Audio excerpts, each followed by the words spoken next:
Well, good morning, everybody. I remember when John Farrak came on Mammothon. One of the things, obviously, that we don't do is simply read whole chapters out of people's books, such as Illusion of Justice and The Wrecking Crew. We don't do that. Obviously, please go and get the book. And as I say, definitely worth a read. But I'm going to read you two paragraphs from the introduction. This is the introduction to the book. This is, before we even get into the main part of the book. And this is Dr. Sandra Lean talking about herself and her experiences. And in the introduction, two of the paragraphs are as follows. An accusation has been levelled at me time and again that telling this story is disrespectful to the victim and her family. I disagree. What is disrespectful to anyone is accepting, at face value, information which is demonstrably false, scenarios which make no logical sense, and gaping holes covered over to shore up weak and questionable explanations, especially when that information, those scenarios and explanations are used specifically to bring a false sense of closure to the grieving and bereft, and, at the same time, to rob innocent people of their freedom. Truth-seeking is a precarious and often maligned pursuit. To be labelled a crazy conspiracy theorist, interfering do-gooder, fame-seeker, evil bitch, murderer lover, sicko. These are the reactions of many who are afraid of the truth. That fear is understandable. We believe that justice and those we trust to take care of justice for us are the very foundations on which our safety and security are built. If they cannot protect us, who can? But those who react so negatively out of fear miss the most central point of truth-seeking. It is not only to ensure the correct person has been convicted, but also to discover what really happened. In this case, to a 14-year-old girl whose death is unimaginable. And I'm sure every single word of that rings so true with supporters of Stephen Brendan. But in a way, maybe I should apologise to the guilters that post comments. Really, maybe I should be flattered that they take time out of their busy days, busy trolling up and down and across the internet, to save the souls of the truthers, the deluded supporters of a killer and rapist. Now, some do it in a kindly manner, but some are not so polite. And they constantly say you should beg forgiveness of the Holbach family for ever dredging this case back up. It wasn't the truthers that gave the Holbachs animal bones back in 2011. Now, in my first video, I covered everything that I'd wanted to say, and I basically said, well, I'll just do the one video and leave it at that. And it was actually the dude himself that said, well, that's fine, but it'd be great if you could do some more. I understand if you just want to do the one, but if you could do some more. And I don't know if you know, but we did have quite a campaign to try and get as many people to post videos as possible. And dare I say it, there's even a video that Eric Ozee did wearing his kilt. And he would wear his kilt at every video if he thought he was going to get the kind of support that he did. Some of the people that got in touch with him as a result of that video are making a huge difference in this case. I'm sure he would gladly wear his kilt again. But the point being that obviously he's got his channel.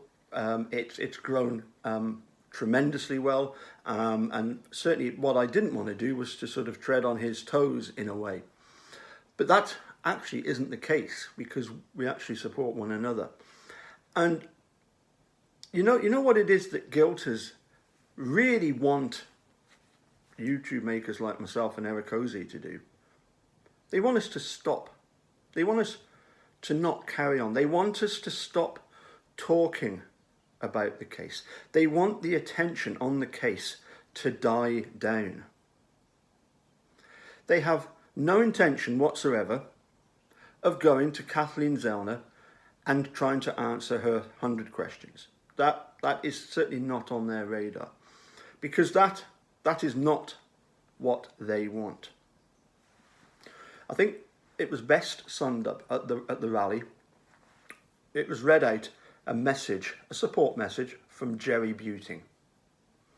And I can't remember it verbatim, but I do remember that he referred to certain people as being like vampires, hiding in the dark. And we are the ones that are shining the light on them and the corruption in this case. And they keep wanting to hide in the dark. And they want us to stop talking about the case. That's what they want. And they will do various ways of doing it. Some will do it in a reasonably friendly way of saying, you know, you've just got everything wrong about this case. You're completely deluded. You've watched a documentary. You've been duped by that documentary, which of course is interesting when you consider how many people in Wisconsin were completely duped by Ken Kratz, including none other than Mark Gundrum, because we had that from his daughter, that he was one of the ones that was duped by that ridiculous press conference. But of course the problem is, you've got people who took in everything in that press conference, and now they're quite happy because, as far as they're concerned, a really dangerous persons have been locked up. Now, none of us here on the truther side have ever been in favour of guilty persons walking free. And as we've said time and time again, work with KZ. If she finds out that Steve and Brendan are guilty, they will have been the biggest fools on the planet to have hired her. And she's still going strongly at this case. Yes, she has been, the state have attempted to trip her up constantly and to give her the runaround. But now it's finally starting to unravel. And as I say, the guilters, they want us to shut up about this case. Well, I can tell you, guilters, it certainly ain't happening in here. But as I say, I must in a way feel quite flattered that you can take, as I say, time from your busy lives trolling up and down and across the internet to find truthers to have a go at. It is a wasted effort. So, as I say, back in 05, 07, the case against Steven Avery was merely a publicity exercise. And of course, that's the problem, because they think that that's all it's going to be this time round.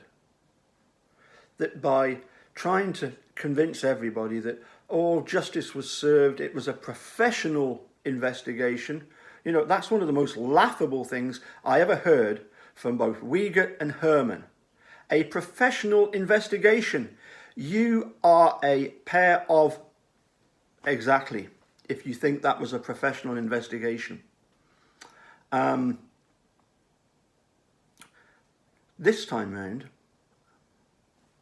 as far as then, that's all that Ken Kratz had, was this publicity exercise. And that's all that the state have got now with their guilters, is trying to create this illusion that justice was served. Kathleen Zellner, no. Yep, she's media savvy. Of that, there is no doubt. She knows exactly how to take on the corruption from the state, from corrupt district attorneys that write ludicrous books about it. And I don't just mean Ken Kratz.